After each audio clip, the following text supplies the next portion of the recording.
don't know why. Just Hey there.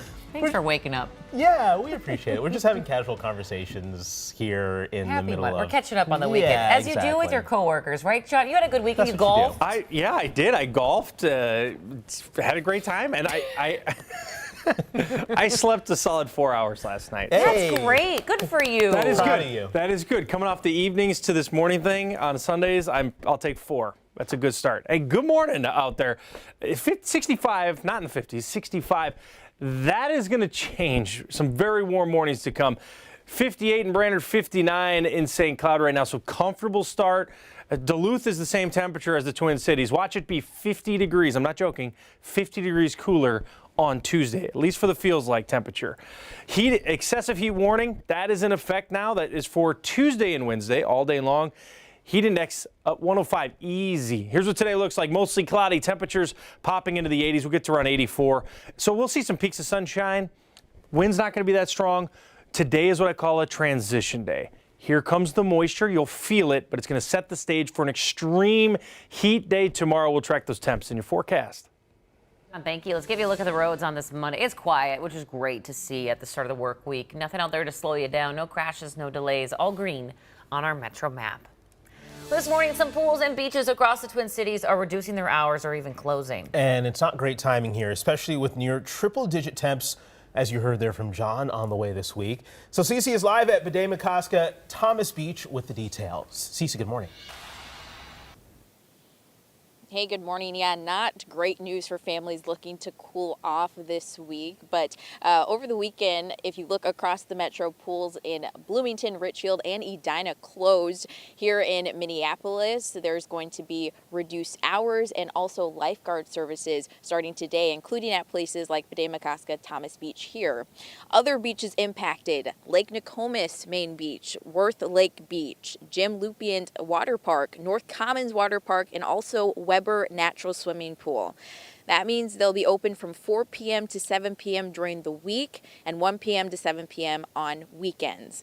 The Minneapolis Park and Recreation Board says there will be a reduced hours and fewer lifeguards at some spots because summer is winding down and some aquatic staff are headed back to school.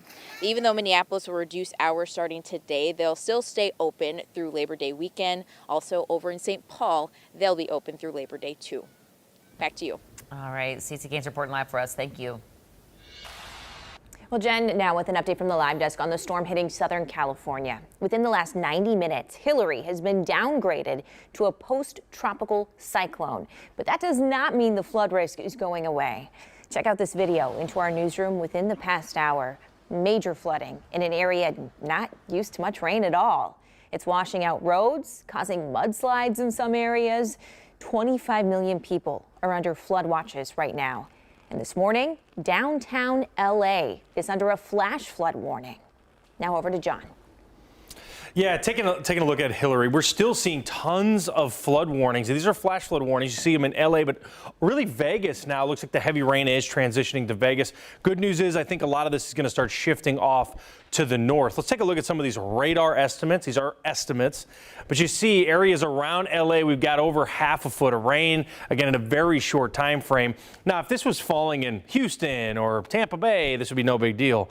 The reason this is significant is because it doesn't rain like this very often in spots like LA or Vegas. Now, Vegas is at 3 inches, but like I said, it's still going to be raining there down towards 3.5 in the San Diego region. Again, so we're going to wrap this thing up here. It's at 35 miles per hour right now. It's moving north at around 29. So I'm hoping that in the next, I'd say 6 to 8 hours, we start to see improvements, but still a lot of rain to go. Of course, we're going to have rainfall totals on Hillary as the day progresses. All right, John, thank you. We are tracking developing news out of South Minneapolis right now, where police are investigating a mass shooting that left 8 people injured. And we're told at least one of the victims is just 15 years old. Eva is live at police headquarters right now, tracking the investigation. Eva, good morning. Good morning. I reached out to Minneapolis police just over an hour ago for an update, and we're still waiting to hear back. What we know so far is police are still searching for the people responsible for that shooting. Chief O'Hara said last night that 2 suspected gunmen were seen taking off from the area where it happened. So it happened on East Franklin and Chicago Avenues last night. Before 6, police heard gunshots and arrived to find 3 victims who were shot on the ground in front of Minneapolis Market. Several others arrived at a local hospital. In all, those shot include 5 teens and 3 adults. Police found 41 shell casings on the ground. We have information indicating that at least 2 gunmen fled from the scene on foot northbound on Elliott Avenue from Franklin Avenue. We believe that at least 1 assault weapon was used in this incident. We're asking for anyone with information to contact the Minneapolis police or to anonymously contact our tip line with any information that they have. Police spoke with the victims who said they didn't see a shooter or shooters, but they heard the gunshots. Meanwhile, police say they don't know yet whether this shooting was targeted. Guys? All right, Eva, with the latest this morning, thank you. Happening right now, St. Paul police are looking for a man who caused an hours-long standoff. This happened yesterday afternoon on Sherburne Avenue, just a few blocks away from University Avenue. Police say they were called to a domestic disturbance. They say family members who got out of the house safely told investigators the man had a gun.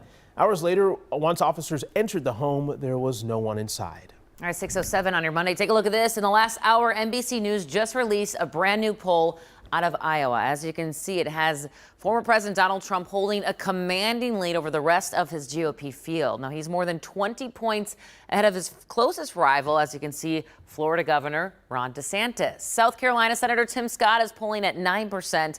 He's followed by his former Vice President Mike Pence and former UN Ambassador Nikki Haley, both sitting at 6%. Now, these numbers are out just 2 days ahead of the first GOP primary debate. At least 8 candidates have met fundraising and polling criteria to qualify.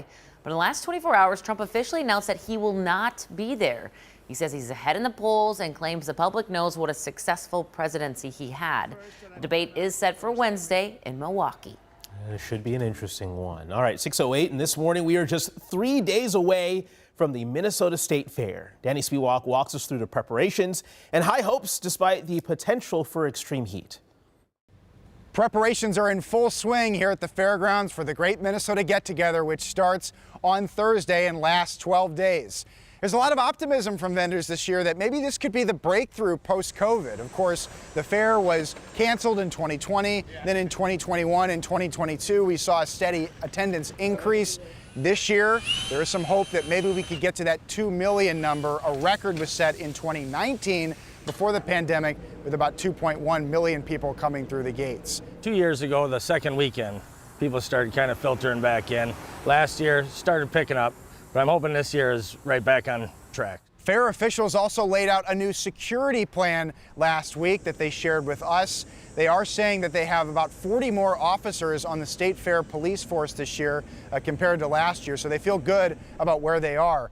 Now, one big question, too, is the issue of marijuana. Of course, recreational marijuana is now legal in the state of Minnesota, but it is not legal at the fairgrounds. It is a prohibited item, according to fair officials. At the fairgrounds, I'm Danny Spiewak, KARE 11 News. I'm feeling good about that record. I think it's going to happen. For a complete guide to the 2023 Minnesota State Fair, text the word FAIR to 763-797-7215. We'll send you back a link. Remember, text, don't call.